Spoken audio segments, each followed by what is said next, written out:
Hello, I'm Vic. I'm Jean, and we're doing story behind the photo for the 2007 Rugby World Cup. We've got plenty of photos here. I reckon, We'll start this side. yeah, or you choose 3 of your own Yeah. and 2 of mine. Okay. I choose 2 of yours, 3 of mine, and then we speak about it. Okay.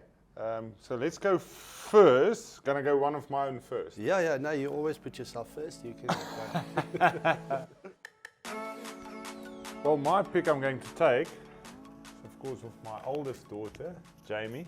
And I think it's just about, we always talk about the guys and what we have to do, but I think all the sacrifices the family needs to make is very important for a team to be successful. But I think we had a very special squad where all of our wives, and back then it was girlfriends, a lot of us still girlfriends, was pretty close. And we decided in the World Cup as well, for the first 2 weeks, Samoa, England is going to be very important for us. So the wives and kids won't be there. It will just be the boys focusing, winning that England game to finish first of our pool. And then after that, we had a week and a half where Jake decided, listen, we need to get the families in. And the families came and joined us. And but it was a fantastic day with all the wives and only Jamie back then. I think I was the only one with a kid, so she was under the table playing. And but this photo is actually, after that week, they went back home and we focused, and they were able to come for the final again. So for me, this was so special to have my little girl at the World Cup final and to share that moment with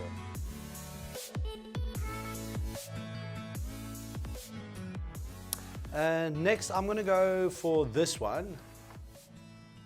It's obviously not a photo of either of us, but I think the significance of, for me, from a personal point of view, getting injured in a World Cup is obviously very disappointing. But the significance of that, because at that stage I was still the starting 12. I got injured, and then Frans Steyn took that position. And you think of the impact that he had on the team, and especially in the final. The kick, the difference that makes in a team, and the difference that made. In that game, to be able to win the game. And then you ask the question, why did I get injured? But I mean, in the bigger scheme of things, had I not been injured, Frans Steyn probably would not have been there, and who knows what the result would have been then. So you need to be thankful also for the way that things work out. And I think Francis Steyn, the way that he put his name on the world stage during that final, and the career that he had post that was just amazing. So to be as young, what was he, 20 years old at that World Cup, in pressure situations to slot kicks like that, it takes a special player. Yeah, maybe just to add on to that, and looking at this year's World Cup in France as well, our squad's been announced. There's a few injuries, guys not being there. And I think that's what John's just is also saying. I mean, it's a squad that needs to win the World Cup, and guys who you thought might not be there get opportunity, and they bring something else to the table. And so it's all about the squad, and you need each guy in that squad. And if he gets the opportunity, I think a guy like Bismarck came on for one line out on our own try line in that final, threw it exactly on the spot. We won it, we got away. If he missed that, they could have scored, could have been a different result. So every guy needs to make a difference when they get the opportunity.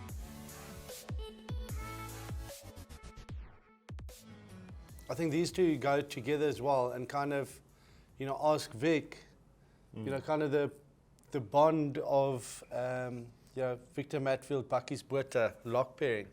It was just, you guys are so different, but on the field, you're just so strong together.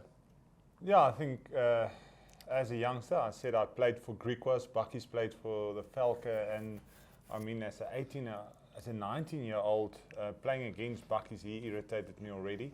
I mean, there's another one. There's another one. Getting stuck into the older boys, never giving a step back. Then arriving at the Bulls, and I thought, it's going to be tough to play with this guy because he's pretty tough on the field, and don't like him that much. But I think then things quickly changed. we really got close, and as a combination, I think really what John said, all the things I hate doing, like cleaning rucks and those things, Buckies were pretty good at, getting stuck into malls, and he enjoyed it. I did all the prep in the week, what's going to happen at line-out time, how we're going to do it, what's going to happen on the field, which rucks he needs to clean, which he shouldn't clean, all those things I helped him with. So it's a great bond, and I mean, if it wasn't for him, I don't know if I would even have played 50 test matches. So I think the combination helped to play quite a lot of test matches. Okay, for John, I'm going to pick this one. I think it was a really special occasion for us, but I'll let John speak about it. Yeah, again, as you can see there, Tata Madiba,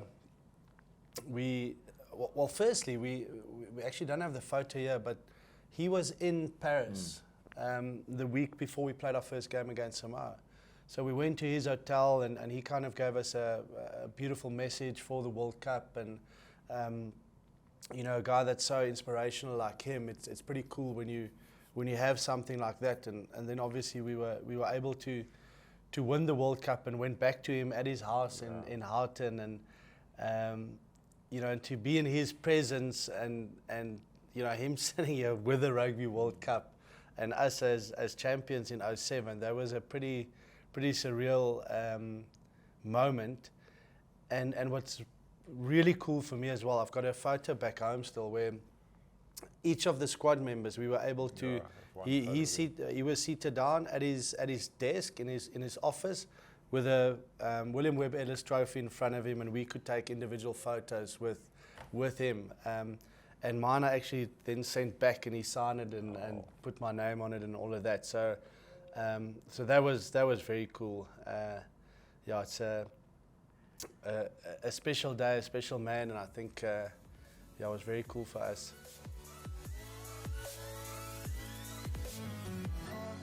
Okay, next one up, and this one is actually post the win. So you see there, that's at OR Tambo. Absolute chaos at the airport. The people coming out to support. But Vic, what I would like to ask you about that photo is that flight back home on the plane. Tell us about the experience you had on the plane. So we worked very hard for 4 years to achieve this goal of us winning the World Cup, and then we had the RB Awards. We had a nice day in Paris the Sunday, and then on the way back, I knew there's going to be a lot of people waiting for us, and so I thought I'm going to sleep on the plane. We were in business class. My wife were back in economy class. So you didn't swap with her. You let her sit there. I'll tell you. Can I tell the story? Okay. Or you want to tell the story? So no, you tell the story.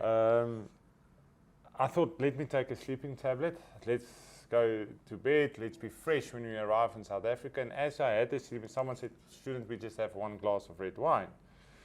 And when I took the sleeping tablet, I went back to my wife and said, "Listen, I'm going to sleep. Have a good night, whatever." Went back.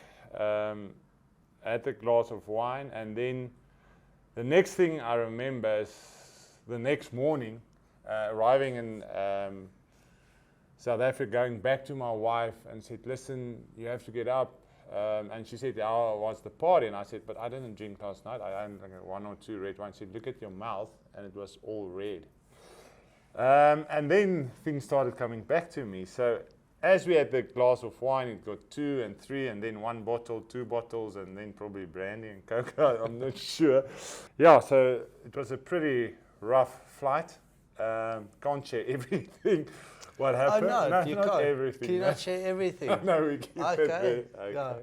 We keep it there. No. But it was just next to the seat. It wasn't over people, so nothing real about it. Did you eat something bad? Yeah, bad. It was just a lot of food the previous day. Foie gras and all that. So it's a bit rich.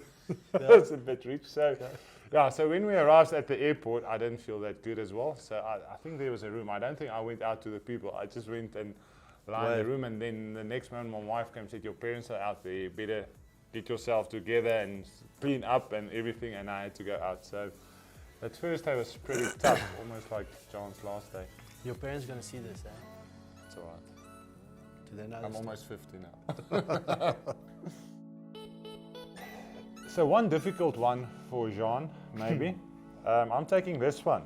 At his home ground, at Newlands, the heart of Western Province rugby. But as you can see, you don't see Jean de Villiers in this photo. I would like him to tell us why he wasn't at Newlands that day. Maybe he can give us some insight. I had a dentist appointment and couldn't make. No, so what happened? Yeah, it's a story that we've kind of kept secret for a long time. It can come out. And eventually, the last couple of years, we've been telling it. So the night before that one, so that was the final day of this ticket tape parade, and it was amazing going, around the country, seeing millions and millions of people. And that was the last day. But the night before, we had a big event or function that was organised for us at Law Marantz in Franschhoek, and we had Springbok nude girls performed, or was it just honor castings? I think it was only honor castings, and Zola and Freshly Ground. Freshly Ground performed, and they were amazing. And this was like organised within a week, quickly. Yeah. Phoned them, big concerts, organised them to perform for us, and we had friends of ours there, our families there, and it was basically just a massive party. So then eventually, there were two buses going back to the hotel, the early bus and the late bus, let's call it that. And then we stayed on the late bus, but now up until that stage, we enjoyed the red wine was good. The winelands. Some of the best wines in South Africa. Long story short, so we get on the bus and the music is playing. We have like our speaker, and John Smith is now also on a lekker vibe, and Smitty's like throwing wine here and there, and I think he's funny. And my girlfriend at the time, my now wife, and we having a little bit of an argument, okay, because she was still working then, so she had to work the following day, and it's like, sorry, and you know how it goes. And John Smith thought it would be very funny if he just took his bottle of wine and dumped it on my head, So I did it the first time. I said, Smitty, okay, that's not funny. We're busy. And then he kind of did it again, and I warned him. And then the third time, I got up and I punched him. Only punch in my life ever. Smitty hit the ground.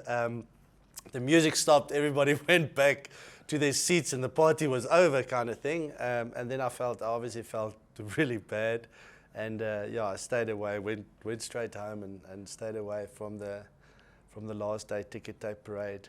But the nice thing is, John didn't remember it. The next morning, he had this little mark, and when you ask him what happened there, he had no idea what happened, so he wasn't that upset at all. We're very good friends, though. We're all made up, okay? Same day.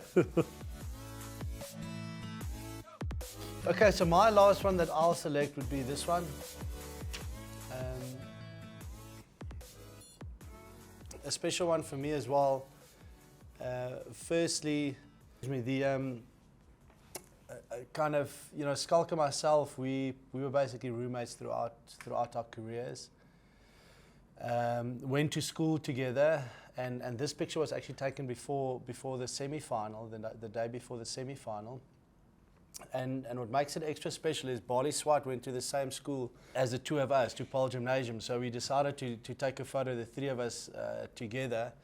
And I think we gave it to the school as well, or something like that. Obviously, him being a World Cup winner in '95, and then post this us as well. So I was fortunate to hand over the jerseys and do the jersey presentation on that Friday before the semi-final, because I was injured and whatever, and that was pretty cool. Would have loved to be part of the team, but it was nice to kind of be part of it and feel a little bit part of the squad, even though I wasn't playing, and a fantastic performance obviously post that against Argentina in that semi-final. But so that photo's got lots of significance in terms of the game, in terms of the opportunity that I had to hand over the jerseys, and then the three of us just sharing the photo together with our school.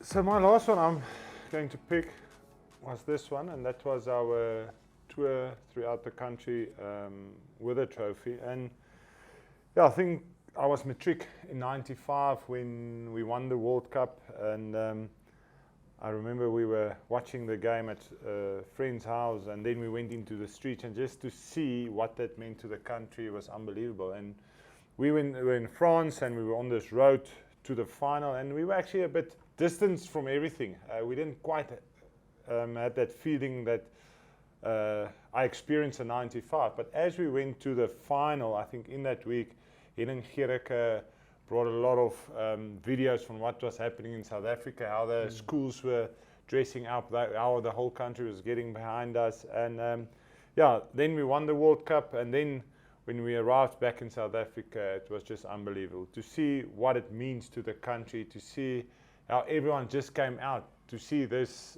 group of guys that achieved something amazing. And yeah, I've got a story where about 2 months after this, I was at the petrol station just getting petrol for my car, and the guy that worked there came to me and said, "You just want to thank me?" And I was like, "Why are you thanking me?" He said, "Because I'm a world champion." And yeah, he said, although he didn't play, he is part of a country who's the best in the world in something, and that means so much to him.